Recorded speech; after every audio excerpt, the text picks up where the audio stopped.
दोस्तों नमस्कार, कैसे हैं आप सब। आशा करता हूँ मस्त होंगे।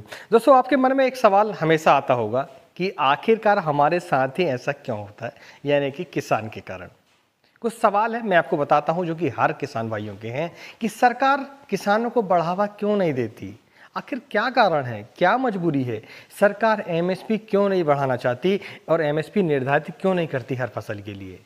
सरकार फसल के दाम क्यों नहीं बढ़ाना चाहती। सरकार किसान के कर्जे को क्यों माफ नहीं करती, जबकि व्यापारियों के कर्जे, इंडस्ट्री के कर्जे जो है वो सरकार माफ करते रहती है। 5 लाख करोड़, 6 लाख करोड़, 10 लाख करोड़, आपने सुना होगा अधिकतर कि ये कर्जे व्यापारियों के माफ़ हो जाते हैं, जो इंडस्ट्री वाले हैं उनके कर्जे माफ़ हो जाते हैं, मगर किसान के कुछ कर्जे माफ़ करने में सरकार आनाकानी करती है। आखिर क्या कारण है। सरकार क्यों नहीं चाहती कि आप खेती से ज़्यादा उत्पादन लें, ये भी एक सवाल है। आपने देखा होगा कि 50 किलो की यूरिया की बोरी आपकी 45 की कर दी गई, खादों के रेट बढ़ा दिए गए। आखिर ऐसा क्या कारण है कि सरकार जो है किसानों के हित में बात ही नहीं करना चाहती।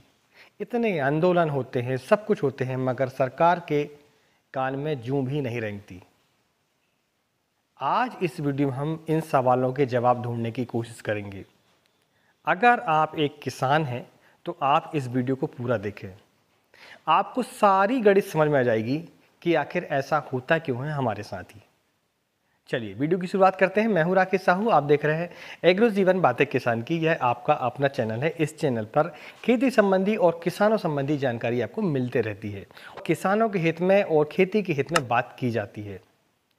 कुछ मुद्दे ऐसे हैं जो कि हम समय समय पर उठाते रहते हैं और आपके दिमाग को झंझोड़ने के लिए एक वीडियो ऐसा ला के देते हैं ताकि आपकी भी जो दिमाग है वो घूम जाए कि आखिर ऐसा होता क्यों है।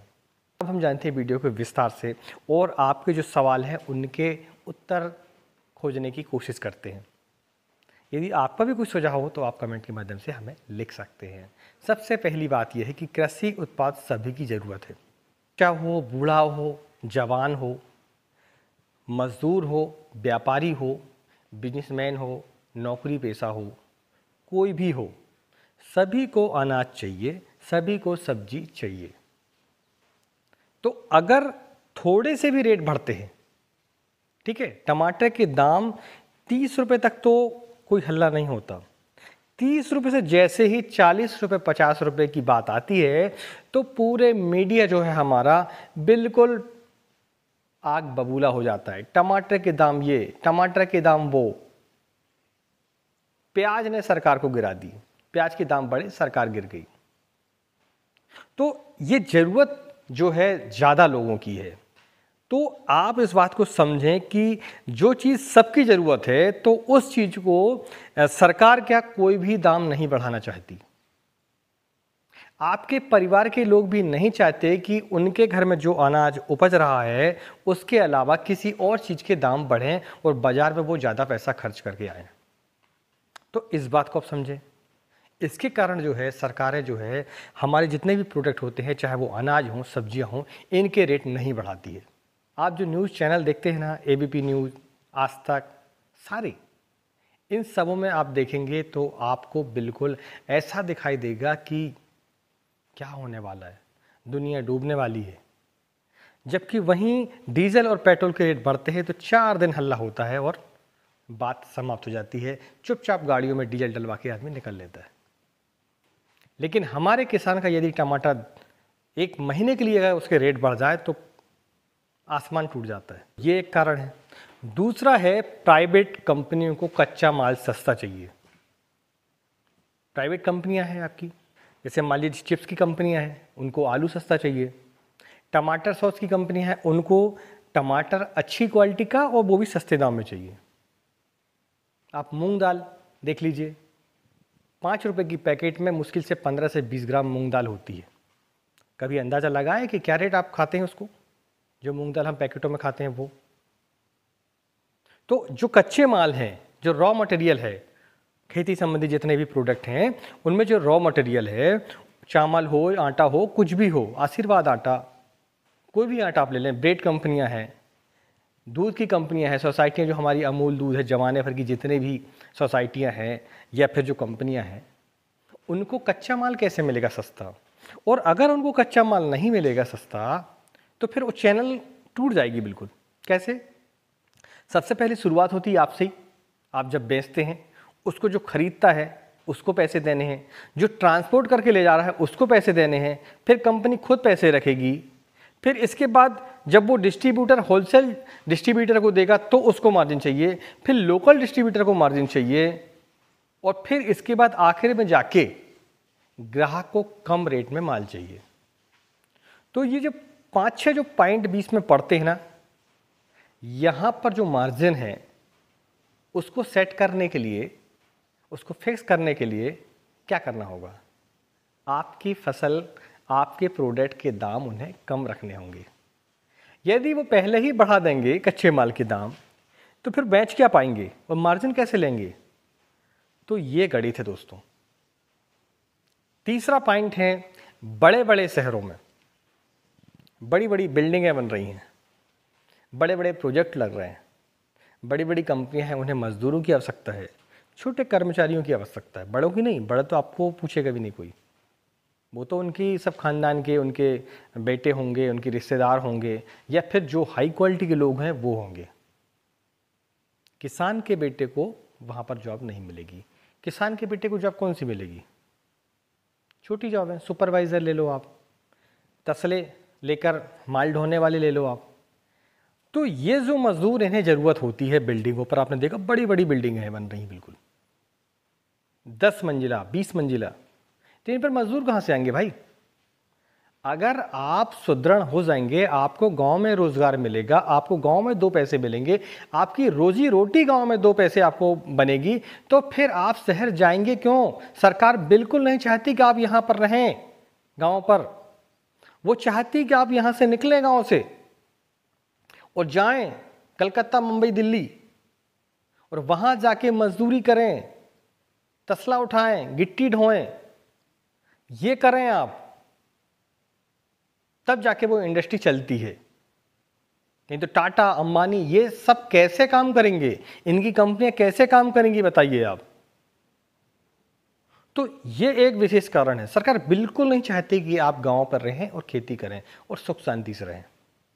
वो चाहती कि आप परेशान हों यहां से, तब आपके बच्चे और आप भी यहां से निकलें बाहर गांव से, और वहां जाके रोजी रोटी के चक्कर में झोपड़ी बनाकर रहें और अपने पेट का पालन करें। ये है रणनीति कंपनियों की भी और सरकार की भी। इसको आप समझ के चलें। ये छोटा पॉइंट नहीं है दोस्तों, और ये आज से नहीं हो रहा है, ये बहुत पहले से हो रहा है। इसके बाद है अगला कारण, सरकार सब्सिडी नहीं देना चाहती। क्यों दे सरकार आपको? क्योंकि जब भी आप उत्पादन ज़्यादा करते हैं तो आपको ज़्यादा खाद चाहिए रहेगी। ज़्यादा खाद चाहिए रहेगी तो सरकार को उसमें सब्सिडी भी ज़्यादा देनी पड़ती है। तो सरकार सब्सिडी आपको नहीं देना चाहती। रही बात उसको उत्पादन की, उत्पादन लेना तो आपकी मजबूरी है, वो आपको तो करना पड़ेगा, नहीं तो आपके पेट नहीं चलेंगे। आप कैसे खाना खाएंगे, कैसे भोजन लेंगे, आप कैसे कमाई करेंगे? नहीं कर पाएंगे आप, तो वो तो आपकी मजबूरी है। तो अब सब्सिडी की जहां तक बात आती है तो सरकार बिल्कुल भी नहीं चाहती किसानों को सब्सिडी दे। खाद की बात देख लें आप, किसान सरकार को सब्सिडी नहीं देती, किसको देती है? कंपनियों को। यूरिया कंपनी को सीधा दे दी उनने, गन्ना मिल वालों को सीधा उनने दे दी, सब दे दी। आपको क्या मिल रहा है? 6,000 रुपये लो साल की और झुंझुना बजाओ। बस यही चाहती है सरकार कि आप जिंदा भी रहें, काम भी करते रहें और मरे ना, क्योंकि आपको जिंदा भी रखना है ना। आप जिंदा नहीं रहेंगे, आप काम नहीं करेंगे, अनाज नहीं उगाएंगे तो खाएंगे क्या? पूरी दुनिया क्या खाएगी? सब यहाँ की बात नहीं कर रहे हैं हम, सिर्फ हिंदुस्तान की बात हम नहीं कर रहे हैं, सिर्फ भारत की बात नहीं कर रहे हैं। ये अमेरिका कहो, जापान कहो, सभी जगह के यही हाल है कि सरकार जो है किसानों को मरने भी नहीं देती और किसानों को जीने भी नहीं देती। क्योंकि अगर मर गया तो वो क्या खाएंगे, और अगर वो जी गया तो फिर वो समझदार हो जाएगा। समझदार तो होना नहीं है किसानों को। तो ये चीज़ है। 5वां पॉइंट है, सरकार नहीं चाहती कि आप समझदार और सक्षम हो। वही बात है कि जब तक, एक कहावत है हमारे यहाँ देहात में कि जब तक बेवकूफ़ जिंदा है तब तक होशियार जो है फायदे में है। समझ गए ना? जब तक बेवकूफ़ जिंदा है तब तक समझदार फायदे में है। तो आप जैसे ही समझदार होंगे तो फिर आप आंदोलन करेंगे, तो वो बिल्कुल नहीं चाहते वो। तो आपको ऐसा दिखाया जाता है कि सरकार आपकी बहुत मदद कर रही है, मगर कोई भी सरकार हो, मैं सिर्फ इस सरकार की बात नहीं कर रहा हूँ आपसे। शायद आप जहाँ से वीडियो देख रहे हो वहाँ एक सरकार हो, हमारे यहाँ कोई और सरकार हो, सभी सरकारों के यही हाल है और ये रहने वाले हैं। इस बात को आप समझें। तो ये 5 पॉइंट जो हैं बहुत ही महत्वपूर्ण है खेती के लिए। सरकार इतना ही आपको देगी जितने में आप जिंदा रह सकें। तो आपने समझदार लोगों के मुंह से एक बात सुनी होगी कि जब तक आप खेती को व्यापार ना समझेंगे तब तक आप फायदे में नहीं रहेंगे। तो दोस्तों, काफ़ी हम वीडियो भी देखते हैं, चाहे वो सरकारी चैनलों के माध्यम से हों, चाहे न्यूज़ एजेंसी के माध्यम से हों, चाहे फिर अन्य माध्यम से हो। हम देखते हैं कि एक किसान ने डेयरी फार्म बनाया है, उसका वीडियो आपको दिखाया जाता है कि उसने इतनी गाय पाली, इतना दूध हुआ, इतना प्रॉफिट हुआ। उसकी लागत वो नहीं बताएंगे। ध्यान देना आप इस बात को। वो लागत किसी भी हालत में नहीं बताएंगे कि उस गाय को खिलाना कितना पड़ता है। व्यापार का एक नियम होता है कि जब आप प्रोडक्शन ज़्यादा करते हैं, उत्पादन ज़्यादा करते हैं, तो आपको फ़ायदा ज़्यादा होता है। खेती में ऐसा नहीं होता। खेती में जब आप उत्पादन ज़्यादा करते हैं तो दाम कम होने के कारण आपको घाटा होता है, और खेती में जब प्रोडक्शन कम होता है, उत्पादन कम होता है, तो भी आपको घाटा होता है। और आप सोचते हैं कि दाम बढ़ेंगे, तो वो भी नहीं होता है। अब आप कहेंगे क्यों नहीं होता? वो इसलिए नहीं होता कि जब आप उत्पादन कम करते हैं तो सरकार कहीं और से आयात करवा लेती है, और जब वो आयात होता है तो फिर उसके रेट फिर कम हो जाते हैं। तो ये ग्लोबल मार्केट है, यहां पर ऐसे ही चलेगा। कुछ टमाटर के रेट बढ़े थे, सरकार ने नेपाल से आयात करवा ली टमाटर को। अभी चल रहा है, प्याज का इंपोर्ट हो जाता है आपका। ठीक है, तो इस तरीके से ये सारा प्रोसेस चलते रहता है और किसान जो है हमेशा परेशान का परेशान रहता है। तो आपने 5 सवाल सुने पहले, और 5 उनके जवाब भी आपने देखे। काफ़ी चीज़ें आपको समझ में आई होंगी इस वीडियो पर कि किसान की बर्बादी के लिए कौन जिम्मेदार है, वो कौन से फैक्टर हैं जिसके कारण किसान परेशान है और खेती जो है घाटे का सौदा साबित हो रही है। अगर यह जानकारी आपको अच्छी लगी हो तो वीडियो को लाइक करें, और चैनल पहली बार आए हैं तो चैनल को सब्सक्राइब करें। और आपका भी कोई सुझाव हो, कोई सलाह हो, तो आप कमेंट के माध्यम से लिखें, ताकि हम तो समझें ही उस बात को, बाकी जो किसान हमारे देश के हैं वो भी कुछ पॉइंटों को, आपके सुझाव को समझ सकें और शायद उसका कोई हल हम निकाल पाएँ भविष्य पर। तो आज की वीडियो में इतना ही। मिलते हैं एक नए वीडियो में एक नई जानकारी के साथ। हम हमेशा खड़े हैं आपके साथ में, और एक मुहिम है कि हम किसानों को इकट्ठा करें और उन्हें जागरूक करें। अगर आप इस मुहिम में शामिल होना चाहते हैं तो इस चैनल को सब्सक्राइब करें, और यदि वीडियो पसंद आए तो वीडियो को लाइक करें। मिलते हैं एक नई जानकारी के साथ, तब तक के लिए नमस्कार। जय हिंद, जय किसान, जय जवान।